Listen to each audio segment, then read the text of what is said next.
Salam dəyərli izləyicilər, dəyərli futbol sevərlər. Qarabağ komandası böyük hesabla məğlub oldu. Amma bu bizi üzməməlidir. Çünki Qarabağ komandası artıq play-offdadır. Qarabağ Çempionlar Liqasının liqa mərhələsində neçənci yeri tutdu. Qarabağ komandasının iki potensial rəqibi məlumdur artıq dəyərli dostlar və onlardan biri Qarabağın play-off mərhələsində rəqibi olacaq. Bu komandalar hansılardır? Qalatasarayın potensial rəqibləri kimlərdir? Bunlardan sizə agah edəcəm. Dəyərli dostlar, sona qədər izləyin. Olduqca maraqlı məlumatlar var. Ümumiyyətlə Çempionlar Liqasından kim kənarda qaldı? Çempionlar Liqasında birbaşa 8-də 1-ə kim yüksəldi? Play-offda kimlər oynayacaq? Az sonra biləcəksiniz. Olduqca maraqlı məlumatları sona qədər izləyin. Videonu bəyənin, şərhlər bölümündə fikirlərinizi yazın. Kanala abunə deyilsinizsə, abunə olub bildirişləri açıq tutmağı da unutmayın. Mən isə məlumatlara keçid aldım. Dəyərli izləyicilər, gördüyünüz kimi ekranın aşağı hissəsindən sizlərə bu gecənin bütün oyunlarının nəticələri təqdim olunur. Belə ki, Çempionlar Liqasının liqa mərhələsinə artıq yekun vuruldu. 8 turdan sonra hansı komandalar növbəti mərhələyə yüksəldi? İlk öncə onu nəzərinizə çatdırım ki, Arsenal komandası, dəyərli dostlar, 8 qarşılaşmanın heç birində məğlub olmadı və 24 xal ilə lider kimi başa vurdular. Daha sonra Bayern Münhen, Liverpool, Tottenham, Barcelona, Chelsea, Sporting və Manchester City birbaşa 8-də 1 final mərhələsinə vəsiqə qazanan komandalar oldu. Daha sonra bizim üçün daha maraqlı olan 9-16-cı yerlərdə kimlər qərarlaşdı? Real Madrid, Inter, PSG, Newcastle, Juventus, Atletico, Atalanta və Bayer Leverkusen. Bu arada Real Madrid 4-2 hesabı ilə məğlub oldu.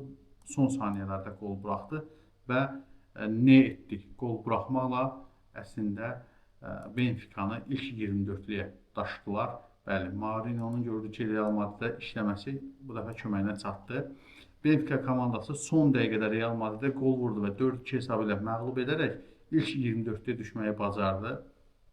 Bəlkə də Real xal verdi deyə bilərik, daha uyğun olar. Çünki belə deyək, son saniyə qolu ilə Marseille komandasını kənarda qoydular dəyərli dostlar.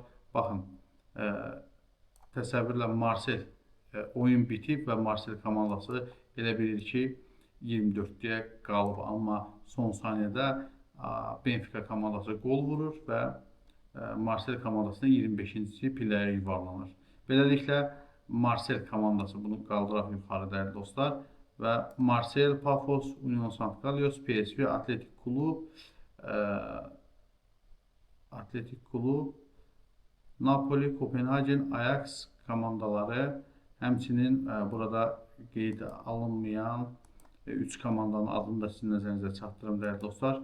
Hansı ki artıq Slavia Praga, Villarreal və Kayrat Almatı da Çempionlar Liqasını tərk etmiş klublardır. Bax, bu klublarda bərabər. Artıq bu komandalar Çempionlar Liqasında yoxdur. Yoluna davam edən komandalar isə birbaşa 8-likdə, 8-də 1-ə yüksələn komandalar bunlardır. İlk 8-likdə yer alanlar və play-off mərhələsinə çıxış edən 9-16-cı yer tutanlar və 17-24-cü yer tutan komandalardır. Və beləliklə, dəyərli dostlar, Qarabağ komandası dedik neçənci yer tutdu? Baxırıq cədvələ 22-ci yer tutdu. Bu isə o deməkdir ki, 21-22-ci yer tutan komandalar 11-12-ci yer tutan komandalarla rəqib olacaq. Onda bizim rəqibimiz kimdir?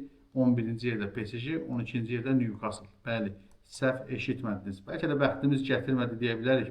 Amma Qarabağ komandasının artıq rəqibləri bəllidir. Bu PSG komandası və Newcastle komandasıdır.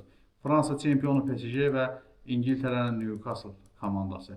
Və qeyd etməliyəm ki, son Çempionlar Liqasının qalibi PSG komandası idi. Amma PSG-nin Newcastle-la ağır oyununu da hatırlatmağa dəyər. Yəni Newcastle komandası da zəif komanda deyil. Hər iki komanda olduqca güclü komandadır və çox çətin rəqiblər bəxtimizə düşdü.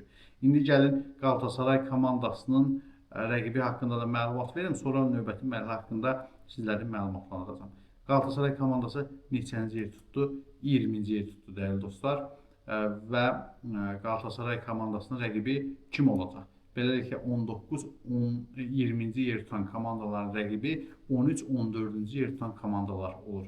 Galatasaray komandası 20-ci yer tutduğu üçün 13 və 14-cü yerdə tutan komandalardan biri ilə rəqib olacaq. Bunlar isə Juventus və Atletico Madrid komandalarıdır dəyərli dostlar. Beləliklə Qalatasarayın da rəqibləri bəllidir. Atletico Madrid və Juventus.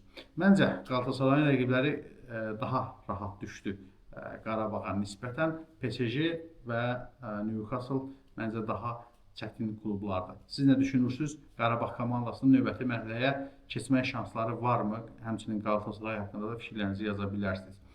Qeyd edim ki, oyunlar 17-18 fevralda səfərdə ilk oyun başlayacaq. Fevralın ya 17-si ya 18-si.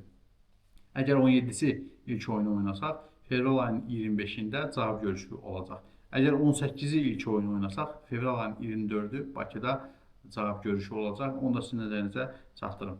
Yəqin ki, ayın 30-u püşkatmadan sonra dəqiqləşəcək ki, PSG yoxsa Newcastle Qarabağın rəqibidir və oyun saatı da, oyun tarixi də tam dəqiqliklə ayın 30-u bəlli olacaq dəyərli dostlar. Biz də canlı yayında sizlərin nəzərinizə çatdıracağıq bunu.